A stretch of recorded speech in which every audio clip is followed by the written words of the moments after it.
Personne ne veut mourir, tu sais. Mais la mort est là, qu'on y pense ou pas.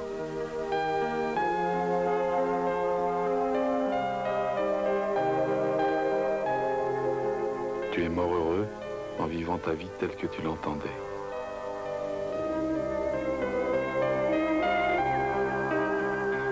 Tu disais, pour moi, un métier ne peut être que l'exercice d'une passion. Et rien ne me passionne que la course. Jusqu'à présent, je n'ai pensé qu'à elle. Je n'ai vécu que pour elle. Quand je ne cours pas, je me prépare en fonction de la prochaine course. J'essaye de ne rien négliger pour mieux réussir. J'ai conscience de pouvoir encore progresser dans tous les domaines. L'idée que j'arrêterai un jour de courir ne m'a jamais effleuré.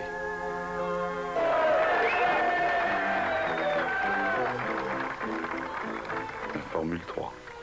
Les vaches maigres, puis le titre en 71. Après, tout va aller très vite.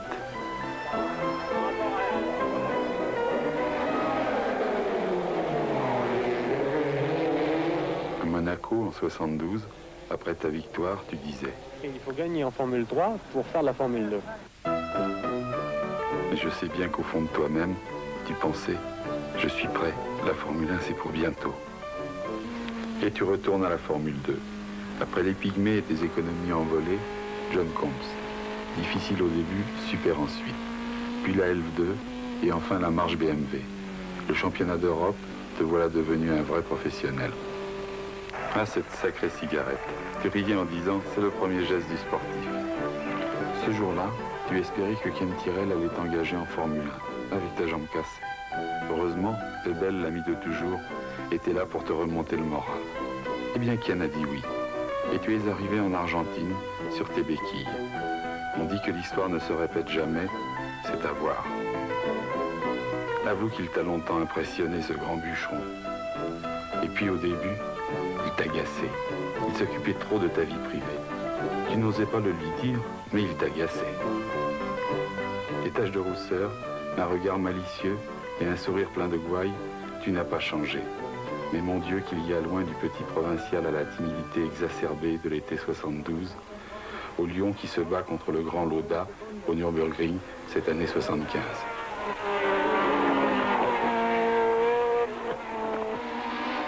Quel duel fantastique. Tour après tour, roue dans roue.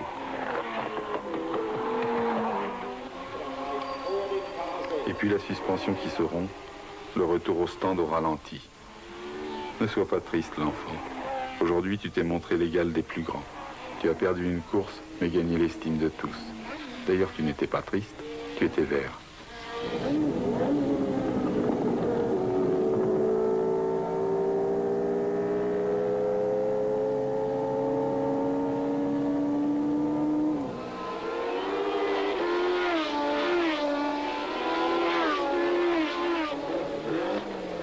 Et toutes ces deuxièmes places, sans pouvoir enfin concrétiser.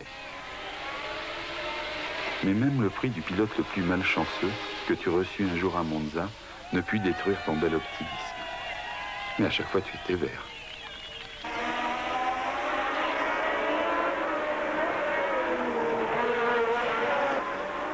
Et ce fut ce jour de gloire tant attendu, si souvent mérité. Pour ta première victoire en Formule 1, tu as choisi la plus prestigieuse.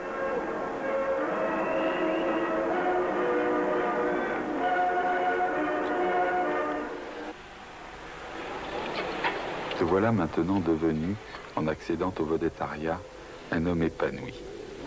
Contrairement à bien des champions que souvent le succès des natures, rien n'a pu ni ne pourra jamais détruire ta passion inébranlable. Pourtant, ni les épreuves ni les souffrances ne te furent ménagées. Mais tu es resté dans la voie que tu t'étais fixée.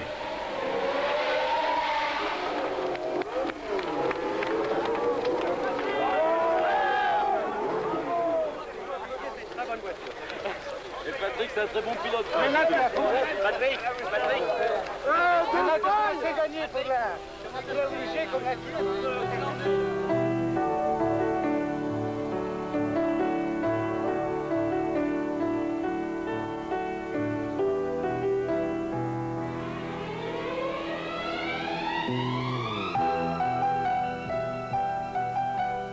Ils n'ont rien compris. compris l'enfant.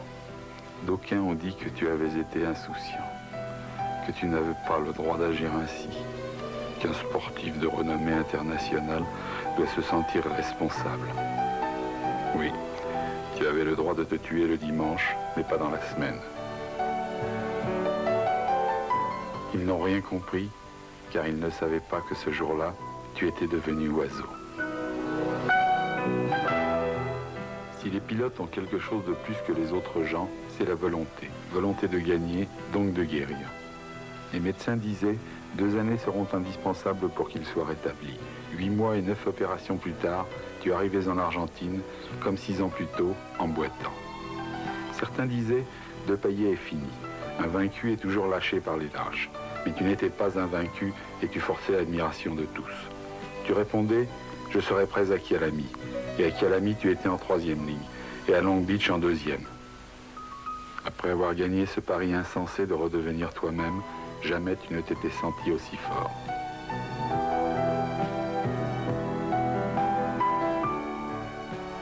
Et brutalement, par un beau matin d'été, Hockenheim.